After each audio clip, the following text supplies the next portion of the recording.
Hey, it's Francis Lamb, host of The Splendid Table. Every week on our show, we talk about food and cooking and the meanings of food and cooking.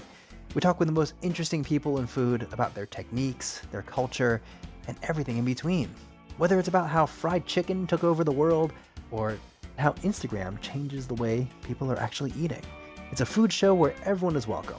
Come join us. You can listen to The Splendid Table wherever you get your podcasts. You're listening to Heritage Radio Network. HRN is food radio supported by you. Learn more at heritageradionetwork.org. Gather your friends and family at the second annual Catskill Cuisine Festival presented by the Sullivan Catskills Visitors Association, Bethel Woods Center for the Arts, and Resorts World Catskills. Mark your calendars for a flavor-packed weekend from May 10th to May 12th. Experience the fusion of phenomenal food and electrifying entertainment. Rub shoulders with your favorite Food Network personalities, including Andrew Zimmern, Michael Simon, Scott Conant, Marcus Samuelson, Jeffrey Zakarian, Anne Burrell, Melba Wilson, and distinguished international chefs by LaBelle Farms.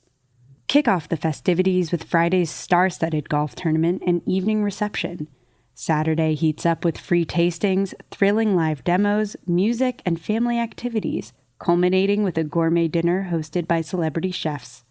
And on Sunday, celebrate Mother's Day with a special celebrity-curated brunch. Tickets for this celebration are selling like hotcakes. Visit catskill-cuisine.com to grab your pass for this unforgettable weekend in the picturesque Catskills. See you there.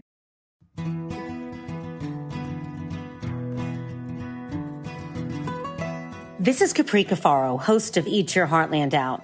On our next episode, I'll introduce you to Sabrina Servais, a third-generation farmer and the herd manager at Hamburg Hills, an organic dairy farm located in Wisconsin, which is part of the Organic Valley Co-op. Sabrina is leading the way for a new generation of young women in farming, going back to work on her family farm. Sabrina, we are so excited to have you on Eat Your Heartland Out today. Thank you. I'm super thrilled to be here too. Well, you have such a fun and interesting story as a third-generation dairy farmer up in Wisconsin. A lot of folks your age decide not to go back to the family farm and decide to do something totally different. Tell me a little bit about your experience growing up on a farm and maybe then what drew you back in. Yeah, so I was raised on a farm. My family has been there since the 70s. My grandpa originally bought the farm. My dad came back after he came of age, and him and my mom decided to raise the family there as well. So I have an older brother and a younger brother, and all three of us were raised on farm. So kind of what that means is it's quite the experience, especially in the modern age. But I mean, since we were young, we've been helping with chores. We've been out and about on the farm, dealing with calves, helping Dad where he needed us. It's really, really an interesting experience because you're growing up having an occupation, even though you're technically not employed in anything. Right. But yeah, I'd say what really was the start for me and my brothers was I think I was probably in second grade, and they needed help feeding calves at night. And every night, me and my older brother and my younger brother were out in the barn after getting home from school. We'd get off the school bus, Mom would give us a little snack, and then we'd go out and we'd do chores for an hour and a half, and we'd feed all the baby calves together. And each of us had our own little job. And my dad credits that a lot to us being able to get along now, but also us really having the work ethic and being willing to come back to the farm later on. We did that job for years. We fed calves every single night of the week, and then we fed them weekend mornings. But yeah, like when we're probably 5, 8, and 10 years old, and we had to rely on each other to get the job done. And three kids that age don't always get along, but somehow we managed to get through all of that. And two boys and a girl too. That's its own dynamic. Yep. No, we had fun doing it. We got in enough trouble, but and those were different times for the farm. We were a little bit smaller then. My dad and my mom are partnership, but my dad's the main operator of the farm. And he was doing a lot of things by himself because we were little and we only had a few employees at the time helping him out. But farming's a labor of love, and all of us were trying to put the love into it, right? What did that look like for you as far as that love that you put into it as a kid and then later on as a teenager? Yeah. So I love my baby calves. It's taken some time to love them every single day because, sometimes you don't want to go out and do chores, but I love going out and seeing them every day now. Because, when you're little, you love the cute baby animals, right? So I Of course. love going out and seeing my baby calves. We have a ton of cats. I'm still a little bit of a cat lady, but I'd love to go out and see my cats. And we had 2 big dogs at the time, and they'd follow us around the barnyard. And it was just kind of being around those animals, loving them with all your heart, stopping to give them pets, stopping to give them scratches, stop to give them names. Everyone had a name when you're little. And just, growing into that. As you get older, like you have distractions because you get in high school and then you're doing sports and you have grades you got to keep up, but still being able to come home and see the animals and seeing all that stuff you grow up with still being a constant in your life, I think is super duper important. And it's kind of something my older brother, I think, mentioned. All 3 of us are back on the farm now. But he was talking about he went out into the world, he went to school and he worked an internship. But when you come home to the farm, it's still there. Things change, but you still have the farm and you still have all those animals that you've been taking care of throughout your life. Right now we have a couple of cows that are 12 years old. Oh, wow. They're born in 2012. They're beautiful, wonderful cows. Their names are Coconut and Annie. They're super sweethearts. But they're sweet little old ladies. But you have to think they would have been born around 2012. I would have been in middle school. I fed them their bottles when they were babies. I feed their daughters now that they have babies. One of them's her daughter just had a calf the other day. So now we have a grandbaby that we're taking care of too. But it's just, seeing those generations of animals and being able to be involved in their lives, I think is really, really important to us.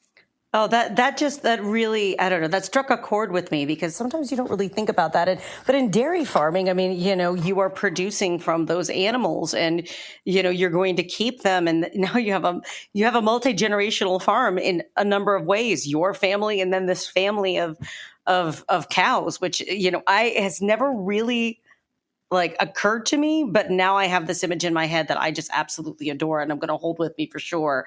And I'm wondering, well, let me kind of go through your trajectory because I want to talk specifically about your farming methods and whatnot a little bit later. So I'm going to hold that and, talk a little bit about your time in 4-H because, you showed calves and as well as a kid too, right? Mm-hmm. Yes. And how was that different, being involved in 4-H? How is that different than just doing the stuff that you would do around the farm as a kid? So the thing about 4-H is it gives you a bit of community as well. You're surrounded by other kids who have similar interests to you. And I went to school in the city. I'm from just south of La Crosse area. So when me and my brothers went to school, we were the only farm kids there. There were about 1,000 kids in our high school. We were the only farm kids.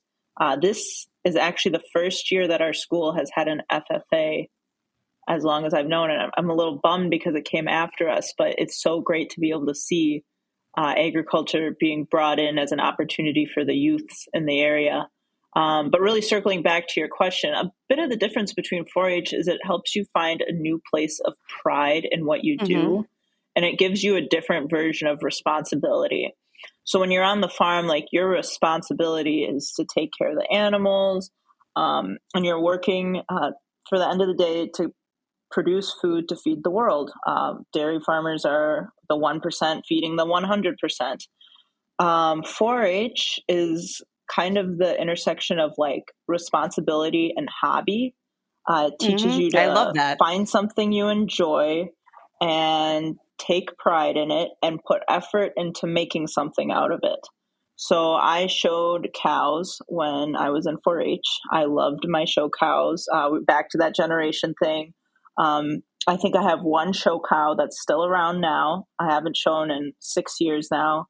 She's still here, but I have all those generations of calves that came from those original show animals, which is so great to see. Because all their babies have names, and I keep track of them. And I'm like, oh, she's just like her mom, or she's just like her grandma. But anyways, when you're working, so I'm halter breaking calves again right now. But when you're showing an animal, you have to train the animal to walk on a halter. That's a fun task, especially when you're 9 years old. What is that for people that have no idea what that is? Yeah, so a halter typically, so for show, you're going to use a leather style halter, but typically you're breaking them in on a rope halter. They're really fun, colored, woven plastic halters nowadays. There's also some that I believe are just typical rope. But it's, I don't really know how to describe it. There's a loop of it that goes around the muzzle. You have to have it sitting up just right so that their mouth still has motion and it sits comfortably on it. And then there's a second loop that wraps up behind the ears of the animal so it secures their head. And then it's just kind of like walking a dog. If anyone's ever done that, you just take your cow out and you get to walk them up and down the yard, through the fields, along the road. You can walk them wherever you want. So how was that for a 9-year-old that might not be, the cow might be taller than the kid? Yeah. First of all, you're probably going to need your parents' help. Dad can only do so much sometimes. So it's a lot of patience. You're going to be walking. The first thing I always do is get the calf out of the pen, tie them up somewhere, and just brush them so they get used to you. Okay, you got to show them that you're harmless. Brush them down good. Scratch them in the right places. Like let them feel calm. Let them get used to you as a person, because I mean, you're trying to form a bond with this animal and they become really special to you and you want to be just as special to them. So the first thing I try to do when I'm working with them is really just start to build a connection. The second thing I do is you got to break them to walk. So rather than fight them, I let them lead me at the beginning. So I let them go wherever they want. I'm still in control. I'm holding the rope, but I'll let them go wherever they want. And usually they want to run. So we go running, all up and down the hills, wherever they want to go. And usually they tire out at some point. And around that point, they'll let me start to walk them around instead. So then maybe for 10 to 20 minutes, I'll just walk them wherever I want to go, just so they get used to me leading them around. And then I'll put them back in their pen, maybe give them some hay and a little extra water. You know, they just had a good workout. And I'll put them away and I'll get them out again the next day. And one thing I notice is that on really sunny days, they like to sit at the gate and wait for me to show up because they want to go outside so bad. And they're so excited to go on their little walk because, you know, even with pasture and everything, our cows get to go out on pasture, but even with the pasture and everything, they still want to go out exploring other parts of the farm as well. And they really get used to you and they love their scratches from you and they know they get little treats every now and then. And sometimes when I go to put them away, they don't even want to go back. They want to go for more walks. But that's kind of what it's like to break an animal. Well, it shows that you obviously have built such a, like you said earlier, bond with these animals, which, you know, I'm sure comes full circle. And I can see why you would want to come back to the farm to spend more time with those animals after you went to University of Wisconsin-Madison, right? And you studied dairy science and communications, if I recall correctly. Yep. So you were going to be ready, and you had a very important internship at Organic Valley. Yes, I did. What was that experience like, having an internship there? So my sophomore year of college, I'd kind of thought about applying to an internship, but then COVID happened and I decided to pass on it for the year. I was like, I don't want to have to do something that might not turn out the way I want it to, just because everything's virtual and I'm not going to be able to get those in-person aspects. And I thought, it would benefit me more to be home on the farm with my family. So my sophomore year, I decided no internship. So then my junior year, also because of my program, my dairy science major, we were required to do an internship. So my junior year, I thought Organic Valley or bust. Love it. I went to all of the internship events at school, and I kept refreshing the Google hiring page, waiting for them to post the internships. And I think it was beginning of October, they finally started putting some out. So I applied for 3 of them, all in 3 different departments. And I wrote cover letters and I got my resume together, and I'd never really applied for a job before. And my parents kind of hadn't either, because my mom had been at the same job for 21 years at this point, and my dad was self-employed. So I reached out to some of my relatives, like, how do I apply for a job? But I applied and I managed to get an interview, and I was super, super, super excited for that. And I actually got to meet Liz McMullen at that point. Me and Liz are still very close, and I like talking to her all the time. But I first met her in that initial interview, and then about a week later. For people that don't know Liz, who is Liz? Liz McMullen works in public relations at Organic Valley. She is my partner in crime right now for this podcast. So for the listeners, Liz is also listening in right now while we're recording. That's right. Yes, indeed. And she is great. I've had a chance to talk with Liz as well. Oh, she is awesome. She is not seen and not heard, but her influence is felt. Absolutely. I mean, and it sounds like, her influence was felt, and this internship had a real impact on you, bringing together, both your love for the farm, for, your dairy science degree, as well as your communications degree that you were working on. Yeah, I managed to get the internship, and I was super, super excited. And I got put in the cash and office building, which is like 20 minutes from my family farm, which was so cool, because then I had the opportunity to be able to be home-ish and like work on the farm when I wanted to, needed to. But then also I had this awesome opportunity of really getting to tap into that communication side of my major, and that my interests lie there as well. So I think it was really important to me to be able to have the opportunity to flesh out maybe a little bit of those talents, a little bit of that interest. So I did get to work in public relations, is where I was officially hired as the PR intern. And I got to do a lot of cool stuff. I got to put out communications for the company across employees and to stakeholders. I got to work a little bit with their LinkedIn page, make a couple posts for them. I got to help Liz find journalists to pitch stories to using MuckRack. If anyone's familiar with that, it's a website used to connect with journalists to help pitch stories.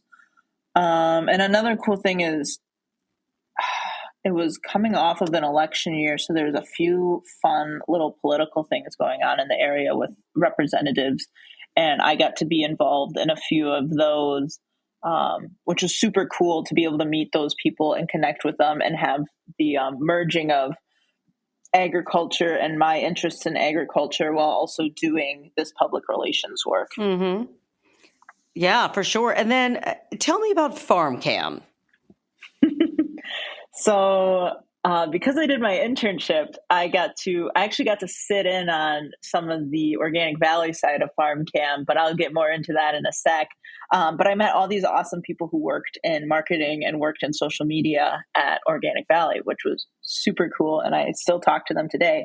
But FarmCam is Organic Valley's, I'm going to say, social media collection point. So farmers are able to make content and submit it to FarmCam, at which point the social media employees in the office will look over the content, see what they like, see what they could maybe work on a little bit, and then decide whether or not they want to post it onto social media channels. So that's Facebook, Instagram, TikTok, YouTube, all of those different social media apps, Organic Valley has channels on.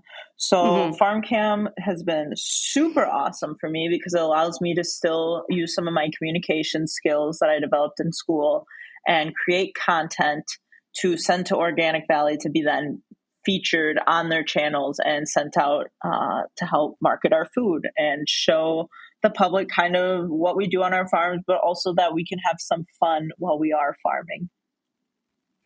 That I have not yet checked out FarmCam, and I absolutely must, because I can only imagine that it's got to be an absolute blast. Could you describe any of the stuff you've done for FarmCam that's been shared on Organic Valley's channels?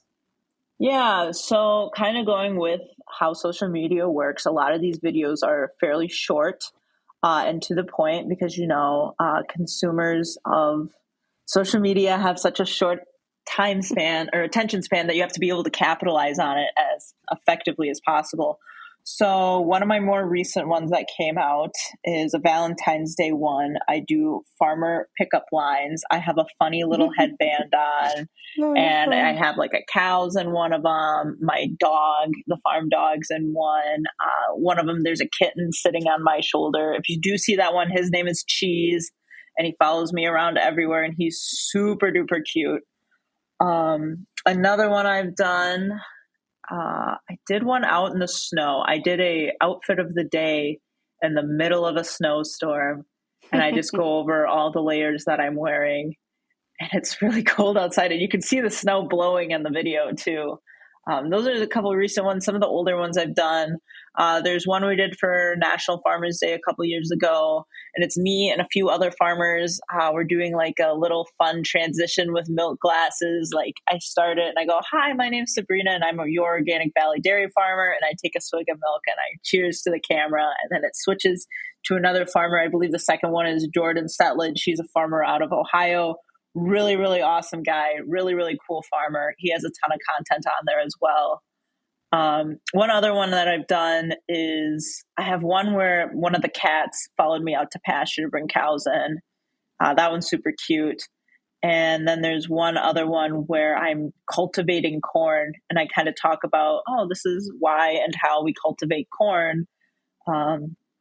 And it's cool stuff. And there's so much diversity in it because it's farmers across the country. We have farmers from Vermont sending content in. We have farmers from Ohio sending content in, Wisconsin. There's a farmer in Idaho who sends in content every now and then. But it's just cool stuff. And it's really interesting to see the diversity among our farmers in terms of age, in terms of lifestyle, in terms of what they're doing in their life. I'm fresh out of college. I don't have kids yet. I'm not married. But some of these farmers are like already have young kids on the farm and they're in their 30s. I'm in my 20s. Every now and then you'll have a farmer who's maybe in his 50s or 60s, and they'll release content on them every now and then. But it's cool to see how farming is evolving with the new generation because, in these modern times, agriculture is often thought of something of the past, like, old tractors and plowing in the dirt and all that stuff. And, like suspenders and overalls and a straw hat. That's not what farming is anymore. It is a really, really awesome field to be involved in, field pun intended. It's a really awesome career field to be involved in. And there's so much technology coming out in agriculture all the time, just from health stuff to mechanics to new technologies just being developed to help us become an efficient agriculture and food supplier. So, I mean, it's really, really cool stuff. Well, it is really cool stuff. And it's very cool, as you said, that you have this sort of diversity in many ways, geographically, ethnically, gender, throughout the folks that are at least, contributing to the Organic Valley's social media stuff on FarmCam, but it's capturing a much larger much larger theme. And I wanted to touch upon, since we're talking about young people in farming, I know that you are on the executive committee of something called Generation Organic at Organic Valley, and you're its youngest member. What's your role there? And within that committee. And what does that mean for you as its youngest member and a more, a different perspective, different voice in that context? Yeah, so since I've gotten on Geno, it's really shifted its focus. We had a little bit of turnover on members. We've had turnover in our staff member who was working with us as well. So I really think it's evolving into something new. And that's kind of what happens to committees like this over time. What's the purpose of the committee? Yeah. So originally Generation Organic was founded as a marketing campaign to show consumers the younger farmer generation coming in. And this was in the early 2000s. So as the youngest member, we were talking recently, some of the members are almost 10 years older than me. And we were talking about, when I was in high school and I was like, I was 6. Right. And just fun little things like that. 20 years, time flies. Yeah, so I was a little kid when this group was getting started, and I think in the late 2015s, so like just before 2020, that 2015-2020 range, it started shifting gears to become less of a marketing thing to more of a like leadership involvement and education for farmers. It became more of a community for young farmers within the co-op. So at that point, they started reaching out to new farmers a little more, trying to get people more involved in it. And they started offering these Third Thursday calls where members of Geno in the co-op, so like farmers between the age of 18 and I believe 36, were invited onto these calls to discuss emerging technology, discuss techniques that can be used on farms, implementation of new systems, just kind of chat things over and help people learn about new farming methods so that they can better themselves and better their farms. More recently, we're trying to do a shift of gears, and we're focusing more on leadership, not only for farmers in their community, but farmers in the co-op. So actually, there's a call going on today where we're bringing in Julia Ugo, who is in charge of farm resources here in Organic Valley, and she's going to be talking a bit on the governance structure of Organic Valley in terms of how farmers can be involved in decision making for the co-op. So unfortunately, I have to miss that meeting today, but it's really, really cool. And I think it's a really awesome meeting to really get these young farmers too, because it can show them like, these are the first steps you can take if you want to be involved in the co-op more. So yeah, as the younger member, honestly, I think for me, it's just been really awesome to find role models. My job as well is to help bring other people my age into it, because some of these people are going to be aging out in the next few years, and it's important to bring the next generation of young farmers in there, the next generation of the next generation, right? Right, absolutely. And now, how do you feel your role is, not just as a young farmer, but as a young female farmer? How are you then, being mentored, but then paying it forward and trying to mentor the next generation of young women interested in farming? So through my time on Geno, I believe there's 9 of us. There are 9 members of the board, of the EC, the executive committee. And while I've been on, there's been 2 other young women. One of them is a few years older than me. She recently decided that she didn't want to run for re-election, and she's doing a lot of other stuff locally for her ag community. So she's doing new things. And then there's another woman on there. She, I think, is 10 years older than me. Super, super cool farmer. She's out in Vermont. And I'm really excited I get to work with her. So I like to think of those 2 right now are kind of like role models for me. Just kind of see how they navigate the agriculture community, how they take care of some of that family aspect. I have brothers. I think neither of them have brothers back on the farm with them. But just that dynamic of being a woman in agriculture is super, super interesting. And I would say, Geno, I've been trying to reach out to other young women to get them involved, but I think I have more of an impact with other women in agriculture through a group I was in college called the Association of Women in Agriculture. Oh, And that's yes, yes. based out of UW-Madison. And I was actually at their alumni event this past weekend. But that is an impressive network of women in agriculture. And it's been around since the 70s. So there is an awesome membership in the alumni of just older members willing to give back and help mentor the next generation of women in agriculture. Because, if you've been following basketball, Caitlin Clark has been everywhere. Yes. And she said recently, Yes. thank you to the women who knocked down the door so I can walk in. And, I'd like to say thank you to all the women agriculturists who came before me, because, that's a trailblazing community to be involved in for women. Because even now, most of the men, or most of the people involved in agriculture, are men. They're the farmers, they're the salesmen, they're the field reps. And slowly but surely, women are coming back to the farm. And even if they're not coming back to the farm, they're coming back to the industry.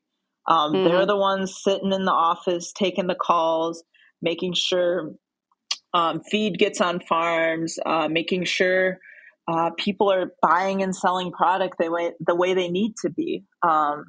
I was talking to a woman this weekend at that event, and she was on the board of directors for a company called Central Star. It's kind of changed name over time, but right now I believe it's called Central Star.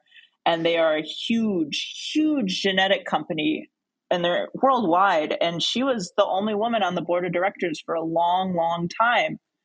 And just hearing her story about how, you have to fight for your place sometimes, which, is hard. But if you want to do this stuff, just do it. Right.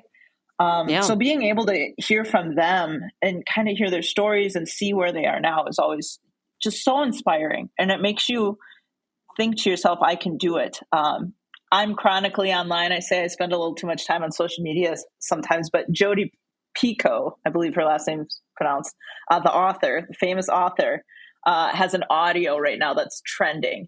And it's her going, I wanted to write a book. And I was like, how hard can it be? Men do it. And then she was like, how hard can it be? Men do it. And, that's another just, awesome stuff. Women supporting women, right?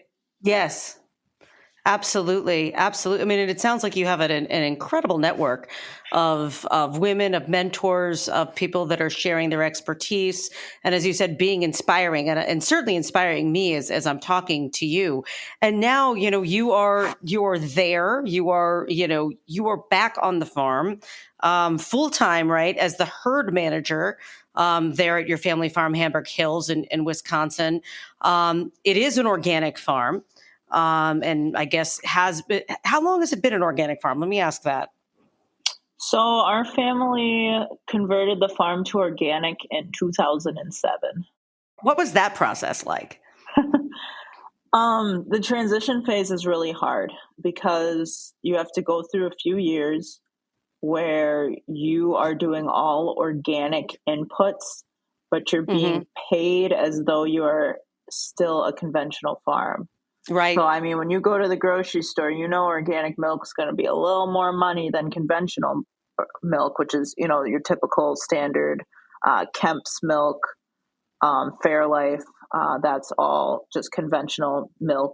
Right. But I mean, that organic milk is going to be a little more than conventional milk because it's considered a premium product. Well, same with all of the feeds, all of the medicine, everything that goes into raising those animals and taking care of them. That is all also considered a premium product. So we are paying premium prices to raise what was still considered a conventional food product. How long does that last, that conversion process, where you're putting out something and not getting that same value added back? Yeah, so that takes about 3 years because your fields all have to be transitioned over. So all of the soil, all of the grasses growing in those fields, everything that you are raising to feed your animals has to go through a 3-year transition phase. The animals also have to go through a 3-year transition phase, making sure they're being fed organic food for that time. Actually, the cows might be 2 years. I'd have to double check. But we're going to go with 3 years for now. Okay. But they have to be fed all organic. Any health treatments have to be organic for that period of time. And once you get through that, then your herd and all of your fields and such are considered organic, and they have to be maintained as such. My family practices what's called a closed herd, which means there's no other animals entering our herd. So you can only enter new animals into your herd if they are considered organic. If they are conventional, then they have to go through that transition phase before they're able to be considered and part of the organic herd. But overall, there's so much paperwork and record keeping that you have to go through, not only to maintain that status of organic, but to convert anything over, that it's really not worth adding any animals into the herd. It's just best to maintain that closed herd status. That makes a lot of sense. Why did you all decide that you wanted to go from conventional to organic about 17, 18 years ago now? So it started with my dad, I believe. Our area, so I'm from what's called the Driftless region of Wisconsin, specifically the Coulee region. And that is the birthplace of Crop Cooperative, which is the co-op that owns the Organic Valley and the Organic Prairie brand. So that co-op has a very strong influence in our area. And because of that, there are just a ton of Organic Valley farms around us. So because of that, Dad has a ton of friends that are organic farmers and organic producers. And they were, giving him the grief of, dude, you should come over and be organic, do the transition. It'll be worth it in the end. And, planted the seed in Dad's head. And, he kind of ruminated on that, thought it over, and then he took it to my mom. And my mom tests milk for a living. So she is considered a bit of a scientist. She's a pretty cool scientist. Just a bit of a scientist. That's pretty awesome. Yeah, she's pretty cool. She's pretty good at what she does too. But anyways, Mom was a little skeptical at first, just because of some of the misconceptions she'd heard about organic and, some of the other things she'd heard about it. She was a little nervous at first, but, she was like, let's do it. Okay, so Dad had Mom on board. And, it was 2007. I would have been 7 years old. They're a young couple. They'd just bought the farm from my grandpa 5 years ago. So, I mean, they weren't new to farming, but they were new to owning the farm. They had young kids. Like, Mom cashed her pension. They were going all in on this. Like, this was the make or break deal for the farm. So yeah, and this was right before 2008 when the housing market crashed and everything got really, really tough. But somehow they managed to ride through it. And one thing we talk about a lot is why kids don't come home to the farm. Yeah. And sometimes that's said because their parents don't present it in a good light. They only ever talk about how hard the farm is. Growing up, me and my brothers knew it was hard farming because we were a part of it. But my parents never made us feel like it was the worst thing that could happen to us. It's hard. There's debt. There's economy. There's the devil on your shoulder telling you you're not doing it well enough or you're not going to make it. But my parents never let us learn about that. So going through that transition to organic, I know my parents are going to listen to this later, so I hope I say this right. But I think it was probably one of the hardest things they've ever done was getting through that transition. But once we were through it, Dad said you could see it in the cows. Like, they were happier with this lifestyle. Okay, they were healthier. He said it was a little easier on him. Just not having to push and push and push all the time for production. Because that's not one of the focuses of organic farming. It's about the lifestyle and the care for the animal. you're talking about sort of the value of organic farming and the way that it's impacted the animals and the lifestyle. And as difficult as it was, it sounds like it's definitely something that has paid off in a number of ways. What is it like being part of the Organic Valley family? I mean, it's something that I think most consumers now recognize that brand. I certainly do, on our shelves, in our refrigerators, in grocery stores. To be part of, to be, a co-op partner with Organic Valley and be part of that family, and having, done your internship there, you really are sort of part of that family in a multitude of ways. How is that really, feeling for you now being the herd manager there on the family farm? When we finally did officially join Organic Valley, we went through the transition, became organic. We found there is a strong sense of community in the co-op. Mm-hmm. So as members of Organic Valley, we are considered farmer owners. Technically, my dad is the farmer owner because he is our number one contact for Organic Valley. He's when we write down list of contacts, he's the farmer owner. But the thing about Organic Valley is it's all about the farmers. Okay. Our board of directors are all farmers. We have subcommittees made up of farmers. It's always been about the farmers. That's why the co-op was made back in the 80s, was farmers wanted to take charge of producing and selling their food. So going back to that, I said before, it's a strong community. Every year, the co-op tries to find events to bring the farmers together, like-minded people thinking. A couple weeks ago, we just had our annual meeting. Usually it's in person. Unfortunately, due to some things going on in the co-op right now, it had to be online. But that is usually the biggest event of the year for a lot of the farmers. They get to come out to the La Crosse, Wisconsin area. They get to go see headquarters if they want. They get to meet the employees who do so much for all of us. They're awesome. But it's not even just the farmers. Like I said, Organic Valley is all about the farmers, but we have such a great employee staff here. Our executive team is so strong. We have great employees, and everyone just tries to do their job. And, a year ago, we got a new CEO, and you can everyone wants to achieve the same goal. Not even from the farmer side, but also the employee side. Like everyone's all walking towards the same goal together. And that is, we want to produce the best food products in the world. And we want to get them to as many people as possible because we're all passionate about what we're doing. And we want to share that passion with our consumers. You're selling me. I do want to.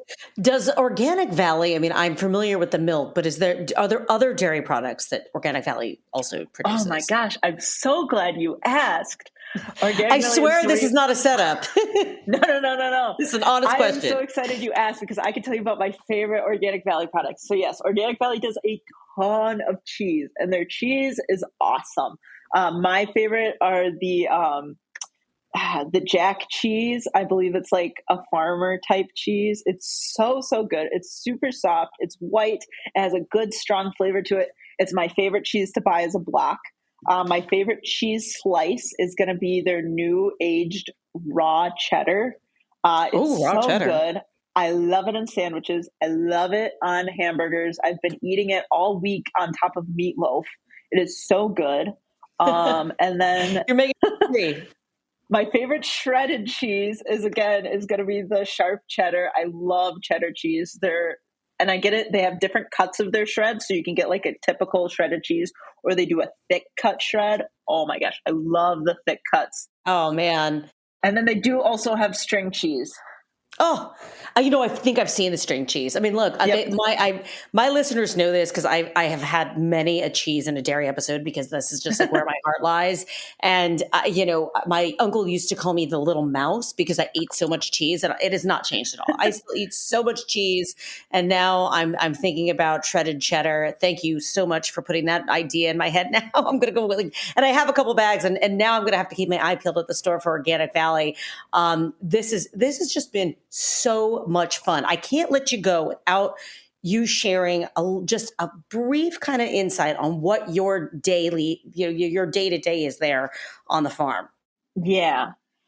So as much as I'd like to keep talking about cheese, because there's a ton of awesome cheeses and other products Organic Valley has. Can't have the cheese without the cows, man. Yep, exactly.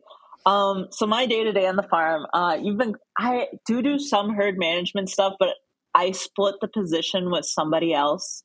Her name is Alexis, and she is another young woman out of college on a farm. She wasn't born on a farm, but she's a neighbor girl who came back, and she does a lot of the herd management stuff with me. So my main thing I focus on is calves. I wake up every morning, go to the farm, I feed the baby calves. They're super duper cute. I love them with all my heart. And while I'm feeding calves, I usually feed the cats. I did mention we have barn cats before. I take care of the barn cats in the morning as well. I do have one who sits at the barn door every morning and he waits for me. Blizzard, rainstorm. It's raining in Wisconsin today. He was sitting there waiting for me. He's so cute. I'm getting sidetracked, but that's how my day starts. I take care of the babies. And after that, I go upstairs and we have a computer system that keeps records on our cows. We have two different systems. We have one called Cow Manager, which is a herd health management system. So our cows have an ear tag. There's technology for everything. Yes. So this ear tag records like how much they're eating a day, how much water they're drinking, what kind of activity they're doing. Are they ruminating? And that means, is their stomach like functioning properly? So I go upstairs after I feed calves and I check out all the health systems, see if there's any cows that need to be bred.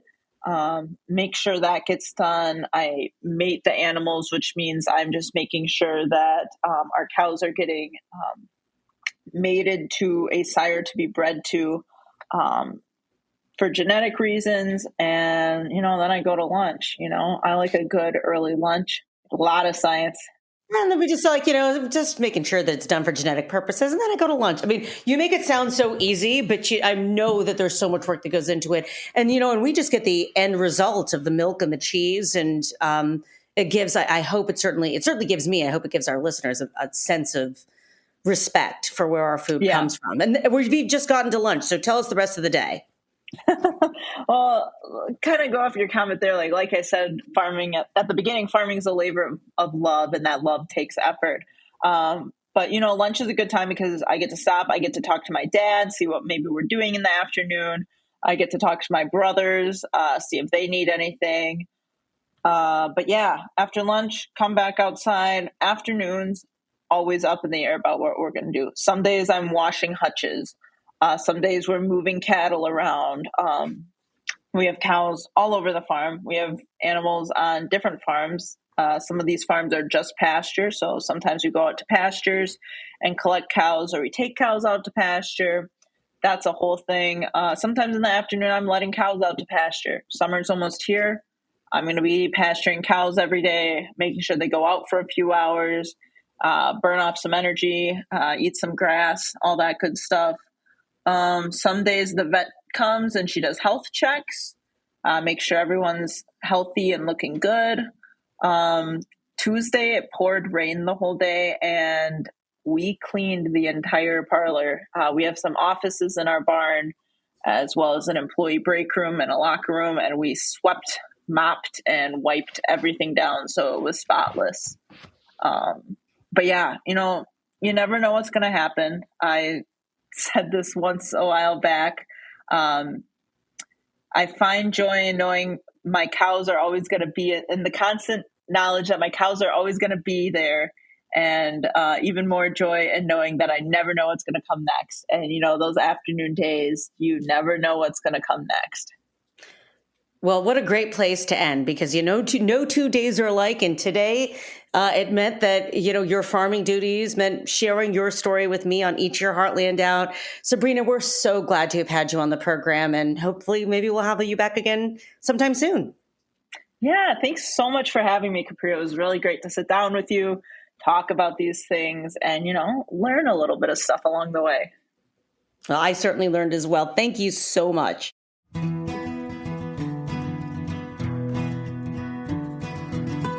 You've been listening to Eat Your Heartland Out. This episode was produced by me, Capri Cafaro. Our audio engineers are Liam Warner and Armin Spengen. Theme music by Jason Shaw. You can learn more about the show by visiting heritageradionetwork.org/Eat Your Heartland Out. Eat Your Heartland Out is powered by Simplecast. Thanks for listening to Heritage Radio Network, food radio supported by you. Keep in touch at heritageradionetwork.org/subscribe. Hey everybody, I'm Nick Latham. And I'm Leah Bottima. And we're the hosts of Were You Raised by Wolves? Each week we try to make the world a kinder, nicer place. Well, that's the idea, at least. I mean, we try. Have you ever wondered what to do if you're ghosted? Or what to do when a friend asks you to borrow money? Or the proper way to eat Cheetos? You know, the big questions. So please find Were You Raised by Wolves wherever you listen.